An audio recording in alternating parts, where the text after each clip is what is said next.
Pues muy buenas señores, bienvenidos a un nuevo vídeo. Últimamente estamos haciendo bastantes vídeos sobre práctica y ahí va siendo hora de hablar un poco más sobre teoría, ¿vale? Sí que voy a mostraros varios ejemplos, como siempre, cómo realizar las cosas, pero creo que puede ser bastante interesante de vez en cuando, como siempre digo, hacer un poco de teoría. Y en el día de hoy vamos a hablar sobre la recuperación activa en el fútbol, que se podría hacer esa recuperación tras entrenamientos intensos o partidos. Así que nada, vamos a por la intro y a por el vídeo.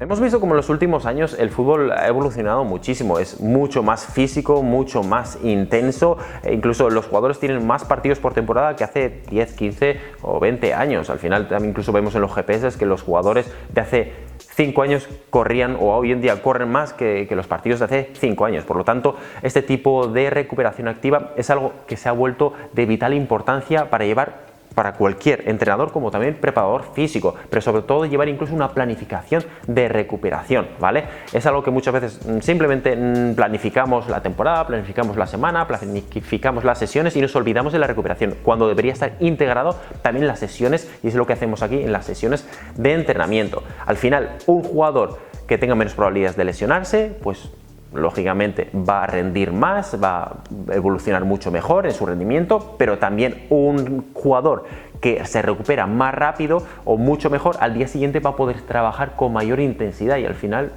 irá subiendo en su rendimiento. Por lo tanto, vuelvo a insistir, este tipo de planificaciones es muy importante y se ha convertido en los últimos años en una obligación. De todos modos, sí que hay una discusión de qué tipo de métodos, de la ejecución, es decir, hay una discusión sobre todo en los artículos científicos de qué métodos funcionan. Hay algunos artículos que demuestran una ejecución que parece que sí que da rendimientos o resultados positivos, mientras otro estudio parece que no. Lo que sí que nos estamos dando cuenta que algunos estudios, algunos sobre todo artículos científicos, van estando más de acuerdo sobre todo en 3 tipos de métodos como recuperación activa, es decir, como métodos que funcionan de verdad para recuperar activamente. Uno de ellos sería la actividad aeróbica, pero una actividad aeróbica a intensidad baja. Otro serían los estiramientos, pero también dependiendo un poco cómo se hace. Y como tercer método, también muy interesante, la recuperación muscular. Incluso hay estudios bastante interesantes que justamente están investigando todo lo contrario, es decir, cómo actúa, cómo reacciona el cuerpo, el deportista, si lo que hacemos es después de un partido o un entrenamiento intenso, lo terminamos de forma abrupta, es decir, no tenemos ningún tipo de vuelta a la calma. Y hemos visto como la recuperación en este caso pues es muy negativa, el tema de la acidosis también está por el suelo, el lactato también alto, es decir, se recupera mucho más lento. Incluso hemos visto como algunos estudios han demostrado que la calidad del sueño se interfiere muchísimo. Entonces, Álvaro, ¿qué tipo de métodos, qué tipo de planificación deberíamos llevar con nuestros deportistas, sean profesionales o amateur?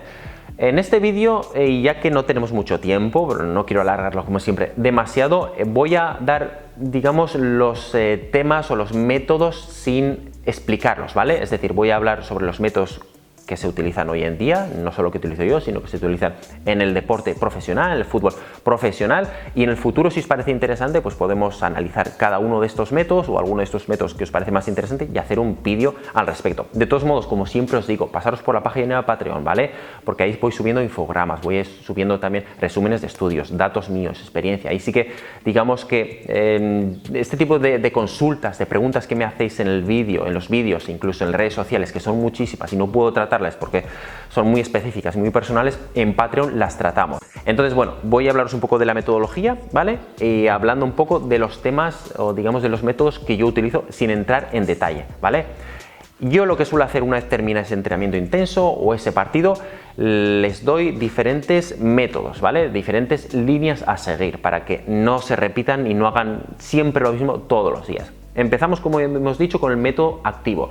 Tienen 3 opciones, en este caso los deportistas: o hacen unas vueltas al campo, trotar muy suavemente, sin nada de intensidad, sin nada de carga. La otra opción sería venirse aquí dentro y lo que pueden hacer es un poquito con la bicicleta, también a una carga muy baja, estamos hablando de recuperación activa. Y la tercera opción, que aquí nos resulta un poco más complicado porque no tenemos, pero hay muchos clubes más potentes que tienen, sería hacer una recuperación activa en agua, que es muy interesante, y en el futuro tengo que traeros a alguien y tengo que hacer un vídeo sobre esto al respecto, ¿vale? Luego pasamos a la recuperación pasiva, es decir, una vez terminen con una de estas cosas, con solo una de estas cosas, pues pasamos a la recuperación pasiva. En este caso, pues les recomiendo que hagan movilidad articular mejor que el estiramiento estático de toda la vida.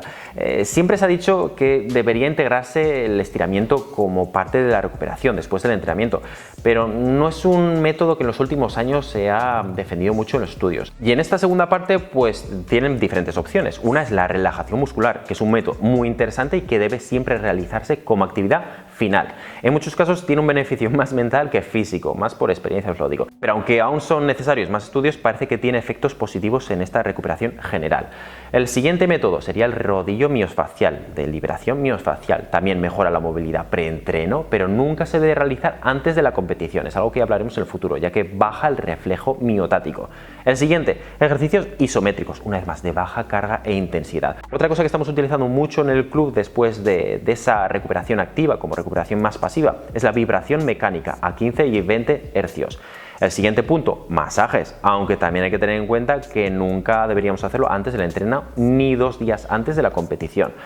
Otro punto también que no lo tratamos aquí en el club, pero también es muy importante, es el sueño, un sueño de calidad, ¿vale? No es directamente meterse en la cama con la tablet delante o con el móvil delante. Ahí también podríamos incluso hablar de un vídeo durante 10 o 12 minutos sobre el sueño para aumentar o mejorar la calidad del sueño. Por lo tanto, un método interesante, pues dar unas vueltas al campo si no tenemos ningún tipo de bicicleta ni agua, y luego podemos venir aquí a hacer algún ejercicio, una sala interna donde tengamos un poco más de calor. En verano da igual, podemos estar fuera, donde podemos hacer un poco más de movilidad, podemos hacer algún estiramiento, podemos trabajar un poco con el rodillo miofascial. Quizás si tenemos una máquina de vibración, pues podemos trabajar con la máquina de vibración. Eso sería la segunda parte, pero son cosas que podéis hacer, ya habéis visto, con ninguno o con muy poco material. Así que nada, señores, como siempre, espero os haya gustado este vídeo, espero os haya aportado información. Os agradecería muchísimo que suscribierais como siempre al canal, le dierais a me gusta, todo esto os agradece muchísimo, que compartierais el vídeo con vuestra gente para ir creciendo poco a poco. La verdad es que estamos creciendo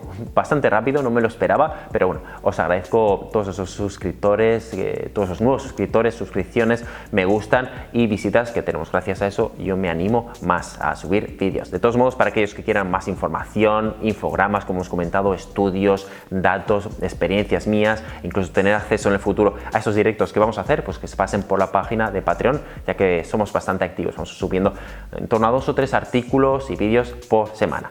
Así que nada, no me alargo más, nos vemos probablemente una semana, máximo 2 semanas con un nuevo vídeo. Hasta entonces, adiós.